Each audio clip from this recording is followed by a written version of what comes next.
Splitgate 2, the new Battle Royale, was just unveiled at Gamesfest yesterday, and it's the sequel to the arena shooter. Now, I got some gameplay for y'all with my very first gameplay checking out the new Battle Royale, and I'm gonna tell you guys my thoughts on it, and I'm gonna tell you everything you need to know to get started with this new Battle Royale. This is a 60-player Battle Royale that features 15 squads of 4. It's entering the scene to compete against other popular Battle Royales, Fortnite, Warzone, and everything else in between. Now let's go ahead and talk about the map, and we'll get into dropping in and looting and everything else that you need to know when it comes to Splitgate 2. Now when you first drop in, the universe of Splitgate 2 is divided up into 5 unique worlds. So when you first drop in, you have 5 different worlds you can pick between. The plane will kind of drive in between every single biome that is on the map. You got Drought, Fracture, Glacier, Inferno, and Sanctum.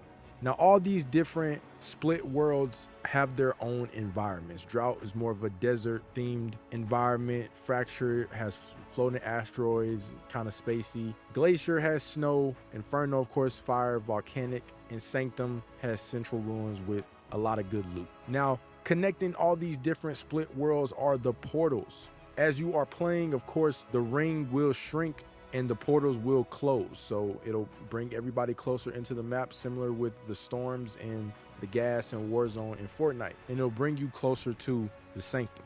So in the beginning of the game, you start with just a pistol. You got loot chests, you will get airdrops. You have player pods that also have weapons, armor, and you can also upgrade your guns as well. You have credits that you can use at buy stations to get power weapons and upgrades. So as I mentioned, the rings shrink across the biomes. So all those different world portals are closing. And there's a couple different things that can happen during that time. You can have a portal EMP, which disables portals temporarily, so you won't be able to use the portals. And then you also have a drop frenzy, which will flood the skies with airdrops where you can get loot from those as well.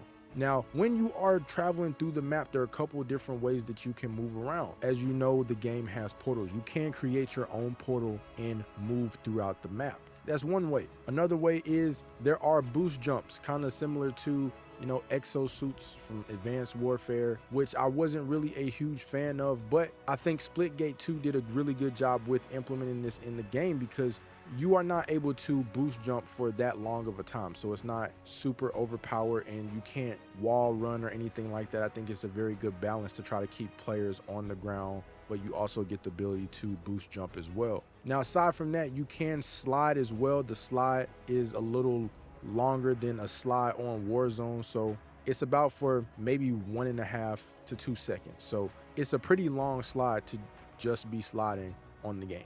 And another way that you can get around the map is there are these jump pads that will kind of propel you across the map, because like I said, you cannot boost jump for very long, so you can't be in the air and traveling at long distances. So there are these different jump pads that will give you a jump boost to jump across the map onto a different platform or wherever you're trying to jump to.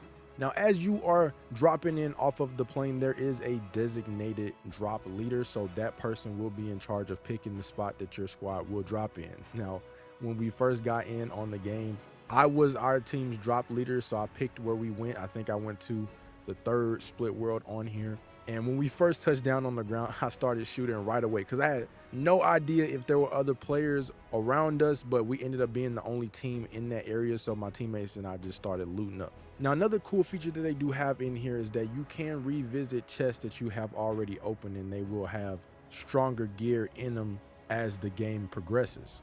Now, when it comes to being revived, if you get downed, if you're killed and you get down, you can be revived by your teammates. And you also have a chance to respawn, but only if your team stays alive. Now, those are all of the key things that you need to know to get started with Splitgate 2, the brand new Battle Royale. Good thing is it is free to play and it is available for everybody, PC and console. So go ahead, download it, give it a try. Let me know if you like it. This gameplay, I dropped 18 kills on the first game, so I don't think that's too bad at all with that being my first game on here, on top of getting the win. So let me know what you guys think of Splitgate 2 down in the comments below if you have tried it. If not, go ahead and download it. If you're trying to play, drop your gamer tag or your PSN down below and we can definitely get some runs in. Hope you guys enjoyed the video. If you did, go ahead and hit that like button down below. And don't forget to subscribe on your way out, and I'll catch y'all in the next one. Peace.